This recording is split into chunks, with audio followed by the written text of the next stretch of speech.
नमस्कार दोस्तों, मैं आ चुका हूँ एक नए वीडियो के साथ आप लोगों के सामने। आज हम बात करेंगे रविवार व्रत कथा की। कई लोगों ने डिमांड की थी कि रविवार से लेकर शनिवार तक की सभी व्रतों के बारे में आप हमें चर्चा करें। क्रमशः सभी वीडियो में एक के बाद एक सप्ताहवार व्रत कथा की लेने के आया हूँ और मैं साथ ही साथ बताऊँगा पूजा नियम, साथ ही साथ बताऊँगा मैं कैसे इस व्रत को किया जाता है, क्यों व्रत करना चाहिए। चलते हैं वीडियो की ओर। सबसे पहले नंबर है रविवार व्रत कथा की। यदि आपको आवश्यकता है शौर्यता की, शौर्यता माने नेम एंड फेम, आप कोई भी कारोबार करते हैं, किसी नौकरी में, किसी भी चीज़ में हैं और आप चाहते हैं कि आप फेम होना, आप बिजनेसमैन हैं और उसके बाद भी फेम होना चाहते हैं, नहीं हो पा रहे हैं बहुत कोशिश करने के बाद, तो ऐसी विकट परिस्थिति में आपके लिए रविवार की व्रत जो है सहायक हो सकते हैं। तो इसको कैसे करना है इसके बारे में बताते हैं। आपको बहुत कुछ सामान नहीं चाहिए। देखिए, व्रत कथा तो है ही, यदि आप चाहें तो व्रत कथा ना पढ़ के, व्रत कथा का मतलब ही व्रत के बारे में महिमा जानना है। आप चाहें तो व्रत कथा ना पढ़ के भी आदित्य हृदय स्तोत्र, सूर्य चालीसा इत्यादि भी पाठ कर सकते हैं। भगवान सूर्य नारायण के लिए यह व्रत किया जाता है। तो आइए मैं सबसे पहले चलता हूँ रविवार व्रत कथा की ओर। दोस्तों, आपको क्या लेना है कि जैसे अगर आपका इच्छा होती है कि या किसी एस्ट्रोलॉजर ने आपको सजेस्ट किया कि आप रविवार का व्रत करने से आपको लाभ होगा, माता बहनों की कथा की बड़ी चाव होती है, तो उसी प्रसंग को मैं लेके आगे आ रहा हूँ। या आपको लगता है कि हर चीज़ में असफलता हो रही है, आप कोई फेम होना चाहते हैं, नहीं हो पा रहे हैं, ऐसे विकट परिस्थिति में रविवार के व्रत आपके लिए सहायक हो सकते हैं। और आपके एक बात और बताता हूँ, आपके शरीर में कोई भी स्किन प्रॉब्लम है तो भी रविवार का व्रत करने से वो सही होता है। और सूर्य की उपासना से अच्छे स्किन्स प्रॉब्लम ख़त्म होते हैं। और आपके बच्चों में असामयिक नेत्र ज्योति चली जा रही है, आई साइड वीक हो रही है, तो भी रविवार के व्रत करने से लाभ मिलता है। तो कितना बताऊं, और भी बहुत सारी महिमा आई है। इस वीडियो को मैं लॉन्ग टर्म्स पर ले जाना चाहता हूं, इसलिए अधिक महिमा ना बताते हुए केवल काम की बात पे चलते हैं। दोस्तों, रविवार का व्रत करने के लिए कोई विशेष सामान नहीं चाहिए आपको। केवल एक तांबे के लोटे में जल, ठीक है, एक लाल आसन पे बैठने की व्यवस्था आपको करनी है और घर के अंदर ही नॉर्मल यह व्रत कर सकते हैं ना। और लाल फूल सूर्य भगवान के लिए, ठीक है, बस इतनी सी चीज़ चाहिए संडे फास्ट के लिए, कोई ख़ास चीज़ नहीं चाहिए। सिंपलिटी में कई लोग मुझसे बोलते हैं कि जी आप तो बहुत इजी बना रहे हो हर चीज़ को। भाई, हमारा सनातन धर्म है ही इजी। दुनिया के किसी देवता को किसी को चादर चाहिए, किसी को कुछ चाहिए, आती है ना समझ में, किसी को कैंडल्स चाहिए। मेरे भगवान तो कहते हैं कि पत्रम पुष्पम फलम तोयम यो में भक्त्या प्रयच्छति। इनको तो पत्ते, पुष्प, फल और जल में संतुष्ट होते हैं, सब नेचुरल चीज़ में है ना। कोई आभूषण नहीं चाहिए। आप सजाओ, अच्छी बात है, आप अपने मन की संतुष्टि के लिए करते हो तो। पर हमारे भगवान ने कभी नहीं मांगा कि तुम हमें ये दो, ये दो, ये तो कुछ नहीं है। तो सिंपलिटी में हम इस व्रत को कर सकते हैं। तो आइए अधिक समय ना लगाते हुए व्रत की ओर चलते हैं कि इस व्रत को करना कैसे है। देखिए, मकर संक्रांति से लेके समथिंग 14 जनवरी से लेके, है ना, और पूरे वर्ष लगभग 13 दिसंबर तक, नेक्स्ट ईयर मतलब 13 दिसंबर तक, ये आप कभी भी इस व्रत को स्टार्ट कर सकते हो। पहली बात तो इसमें कोई घबराने की बात नहीं, आप निश्चिंत रहिएगा, एक बात। दूसरी बात, कृष्ण पक्ष को एक्सेप्ट नहीं करना। किसी भी संडे से इस व्रत को किया जा सकता है। 2 पक्ष होते हैं, अंधेर से शुरू नहीं करना, उजाल से शुरू करना है। तो इस तरीके से इस व्रत को उठाइए। व्रत का निर्णय होता है कम से कम आपको यह व्रत 7 करने हैं, अधिक से अधिक 21 कर सकते हैं। 21 व्रत करने के बाद उद्यापन करना है आपको, ठीक है। उद्यापन के लिए 7 या 11 लाल चीज़ कलेक्ट कीजिए, जिसमें कि लाल मसूर, गुड़, तांबा, है ना, लाल वस्त्र, ये लाल मिठाई, लाल फल, ये सब चीज़ें चलती हैं। आप सब लोग समझदार हैं। तो ये उद्यापन के लिए तो आप लोगों को ये सामान लाना है, जो कि बाद में जब आपके व्रत पूरे हो जाए, मान लीजिए आप 7 व्रत का संकल्प लेते हैं और 8वें व्रत में इस काम को करना है, तो ऐसे व्रत करेंगे तो लाभ होगा। आपको लेना है केवल क्या, रोली, ठीक है, रविवार के व्रत के लिए। और आपको लेना है तांबे के लोटे में जल, आपको लेने हैं थोड़े से चावल, आपको लेने हैं थोड़े से फूल, लाल फूल, है ना। और इसको क्या करना है कि भगवान सूर्य के सामने, अगर घर पे मूर्ति हो ठीक है, नहीं तो मंदिर में भी जाकर इस व्रत को प्रारंभ कर सकते हो। सूर्यदेव के सामने यह सब ले जाकर बैठें और बैठने के बाद एक घी का दीपक जलाएं, ठीक है। एक धूप बत्ती जलाएं और संभव हो तो थोड़ा सा प्रसाद रखें। कोशिश करें कि प्रसाद भी ला लो, जैसे गुड़ है वो चल जाएगा, है ना, सबसे उत्तम प्रसाद मानता हूँ मैं, ना मिलावट ना कुछ। और उसके बाद क्या करना है, बस मैं सारा विधान मैं बता रहा हूँ, मेरे क्रम से आप चलिएगा। पहले जल का छींटा देना है अपने ऊपर, 3 बार जल पीना है, लेफ़्ट से राइट में थोड़ा थोड़ा डाल के ओम केशवाय नमः, ओम नारायणाय नमः, ओम माधवाय नमः।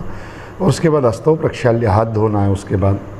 और उसके बाद हाथ जोड़ के सूर्य भगवान से व्रत पूर्ण कर दे ऐसी प्रार्थना करें एक तो।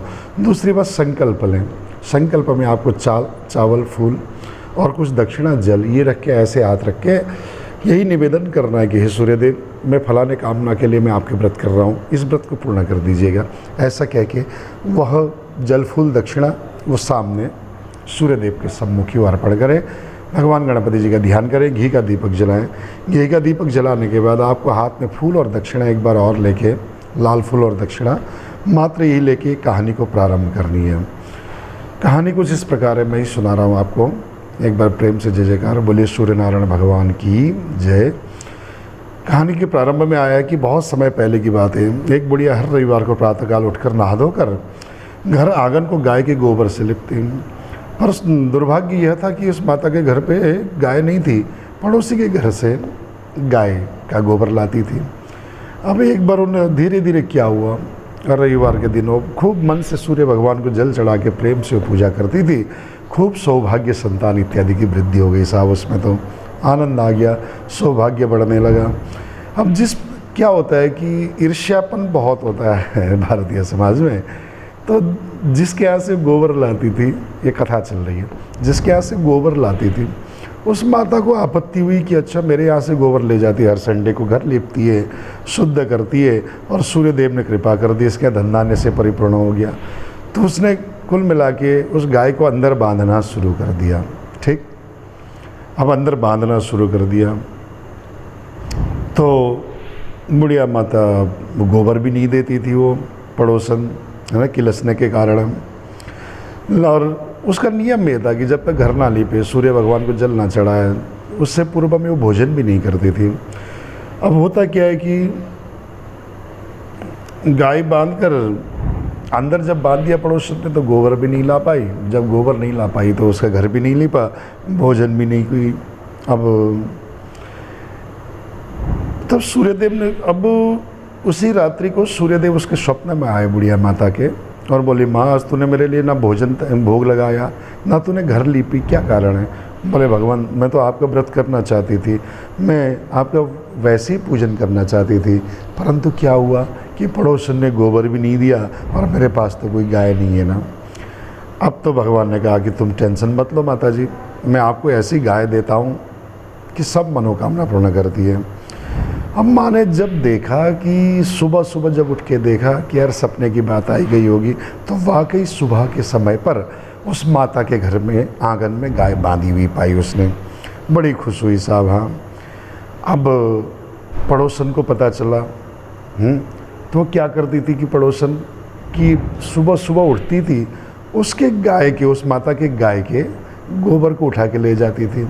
अब होता क्या है कि ये सौभाग्य से जो सूर्यदेव ने गाय दी थी वो सोने का गोबर करती थी। हाँ, कहानी तो है, सोने का गोबर करती थी।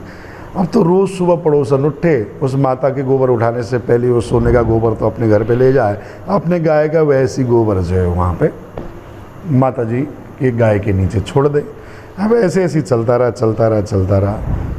सूर्यदेव से देखा नहीं गया, वो पड़ोसन तो धनवान हो गए दूसरी। सूर्यदेव ने क्या करा, वायुदेव उनके मित्र, उनके पास जाकर उनसे कहा कि वायुदेव कुछ ऐसा करो तो चमत्कार करो। तो बोले, महाराज क्या करूं? कि भाई पृथ्वी लोक में खूब तेज़ आंधी चलवाओ। अब माँ ने सोचा कि मेरी गाय को तो आंधी के कारण इसको दिक्कत हो सकती है, तो उस रात को उस माँ ने उस गाय को घर के अंदर बांध दिया। अब जब सुबह उठा तो देखा गौ माता ने सोने का गोबर दिया है। अब वो एक दो दिन अब तो वो अंदर ही बांधने लगी माँ। अब एक दो दिन बाद क्या हुआ कि उस पड़ोसन तो किलस गई थी, अब तो गोबर भी एक्सचेंज नहीं कर पा रही थी। तो जैसे अब उसने सोचा कि यार ये तो मामला गड़बड़ हो रहा है, क्या करे? तो उसने राजा के शिकायत कर दी कि ऐसे ऐसे महाराज एक माता है हमारे गांव में, उसके यहाँ सोने की गोबर देने वाली गाय है, सोने का गोबर देने वाली गाय। अब राजा ने सोचा ऐसे तो राजकोष में होना चाहिए ऐसी गाय, तो जिससे कि हमारा राजकोष बढ़े, अधिक धन बढ़े, जिससे कि जनता की सेवा करें। तो ज़बरदस्ती वो उसके यहाँ कुछ राजकर्मियों को भेज दिया राजा ने। अब जब राजकर्मियों को भेजा, गए ज़बरदस्ती माता से गाय छीन कर लाए, और जैसे ही राजमहल में ले गए तो देखा कि सूर्य भगवान के कोप के कारण उस गाय के गोबर में इतनी गंदगी थी, राज्य में रहना भारी हो गया। अब तो राजा भी परेशान हो गया, सब प्रजाएं परेशान, पूरे राज्य में बदबू फैलती चली गई। सूर्य भगवान ने कोप किया था और वो क्षमा मांगने लगा राजन कि भाई महाराज मैंने क्या गलती कर दी। तब भगवान सूर्य नारायण ने आकाशवाणी की कि देखो भैया, आपने उस माता की गाय उसके लिए मैंने दिया था, तुम ज़बरदस्ती हरण करके लाए हो, इसलिए गाय वापस लौटा दो तो सब कुछ ठीक होगा। और वैसे बड़े सम्मान के साथ, राजकाजीय सम्मान के साथ उस माता को गाय वापस लौटा दिया गया। और गाय लौटाने के बाद तो राज्य में खुशी आ गई, और माँ भी नित्य प्रति इस तरीक़े से रविवार के व्रत करने लगी है ना। ऐसे करने से वो माता जी की भी सदगति हो गई, और मरने के उपरांत देव दुर्लभ सूर्य लोक की प्राप्ति हुई। यही इस कथा की महत्वता है, यही इस कथा का मुख्य सार है। बोलो सूर्य नारायण भगवान की जय। और उसके बाद आपको क्या करना है, आप अपने आसन पे ये कथा श्रवण करने के बाद फूल दक्षिणा सामने अर्पण करें, सूर्यदेव के सामने, ठीक है। यदि आप घर पे कर रहे हो, सूर्यदेव की मूर्ति नहीं है, तो भी आप ये कहीं पर कर सकते हो, ऐसी जगह पे कुछ है। और बाद में वो कहीं मंदिर में पढ़ लीजिए इत्यादि को, जो दक्षिणा इत्यादि है। और फिर तो साहब आरती करनी है। आरती के लिए आप घी के दीपक से, उसी से भी कर सकते हो, नहीं तो कपूर से भी कर सकते हो। आइए हम आपको आरती भी करवाते हैं, खड़े होंगे आप और आरती करें, ठीक है। ओम इदगुंग अभि प्रजननम में अस्तुदश वीरगुं सर्वगणगुं स्वस्तये आत्मश्री प्रजासनि पशुसनि लोकसन्नवयसनि अग्नि प्रजाम बहुलाम में करो तो वंदम पयुरे तो अस्मा सुदत्ता। ये दीपक जलाइए, खड़े हो जाइएगा और आरती ऐसे घुमाइए ना। ओम जय सूर्य भगवान, जय हो दिनकर भगवान, जगत के नेत्र स्वरूप तुम हो त्रिगुण स्वरूप, धरत सब ही तब ध्यान। ओम जय सूर्य भगवान, सारथी अरुण है प्रभु तुम श्वेत कमलधारी, तुम चार भुजाधारी, अश्व है सात तुम्हारे, कोटि किरण पसारे, तुम हो देव महान, जय हो सूर्य भगवान। उषा काल में जब तुम उदया चल आते, सब दर्शन पाते, फैलाते उजियारा, जागता तब जग सारा, करे तब सब गुणगान, जय हो सूर्य भगवान। संध्या में भुवनेश्वर स्थान चल जाते, गौधन तब घर आते, गोधूलि बेला में हर घर आंगन में हो तब महिमा गान, जय सूर्य भगवान। देव दनुज नर नारी ऋषि मुनिवर भजते, आदित्य हृदय स्तोत्र जपते, स्तोत्र मंगलकारी, इसकी रचना न्यारी, दे नव जीवन दान, जय जय सूर्य भगवान। तुम हो त्रिकाल रचयिता, तुम जग के आधार, महिमा तब अपरंपार, प्राणों का सिंचन करके भक्तों को अपन दे देते बल बुद्धि और ज्ञान, जय जय सूर्य भगवान। भूचर जलचर खेचर सबके हो प्राण तुम्ही, सब जीवों के प्राण तुम्ही, वेद पुराण बखाने, धर्म सभी तुम्ही माने, तुम हो सर्वशक्तिमान, जय जय सूर्य भगवान। पूजन करती दिशाएं, पूजे दश दिक्पाल, तुम भुवनों के प्रतिपाल, ऋतुएं तुम्हारी दासी, तुम शाश्वत अविनाशी, शुभकारी अंशुमान, जय जय सूर्य भगवान। बोले सूर्य नारायण भगवान की जय। तो यह आरती रखें। आरती रखने के बाद थोड़ा सा लोटे से जल हाथ में लेकर उसको सिंचन करें, सब जगह छिड़क दें, परिवार में छिड़क दें, अपने ऊपर छिड़क दें, मंत्र पुष्पांजलि लें, उसके बाद फूल हाथ में लें और मैं एक मंत्र बोल रहा हूँ, उसके बाद आप वो पुष्प सामने ही सूर्य देवता में या सूर्य देव के निमित्त जो भी चीज़ आपने रखी एक प्लेट में उस पर रख दीजिएगा। ओम नाना सुगंध पुष्पाणि यथा कालोद्भवानि च पुष्पांजलिर्मया दत्तं गृहाण परमेश्वर मंत्र पुष्पांजलिं समर्पयामि। सूर्य नारायणाय नमः। ऐसा करें।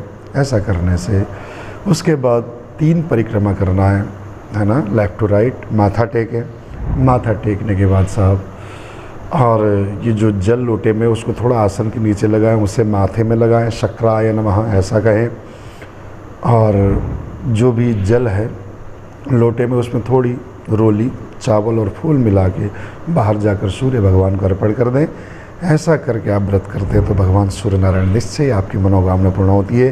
उम्मीद है ऐसा व्रत किसी ने बताया नहीं, इसलिए आप सबसे निवेदन, हमारे चैनल को सब्सक्राइब कर दो, फैला दो यार, सही चीज़ लाता हूँ, सीधी बात, नो बकवास। बहुत फर्जी यूट्यूबर से सही बता रहा हूँ, जिसको कुछ नहीं पता वो लोग यूट्यूब में आए, तो भैया हम लोग सही चीज़ दे रहे हैं, इसलिए थोड़ा फैलाओ, सब्सक्राइब करो। इसी के साथ आज के वीडियो से लेता हूँ विदा। भगवान सूर्य नारायण आप सबकी मनोकामना पूर्ण करें। बोलो सूर्य नारायण भगवान की जय।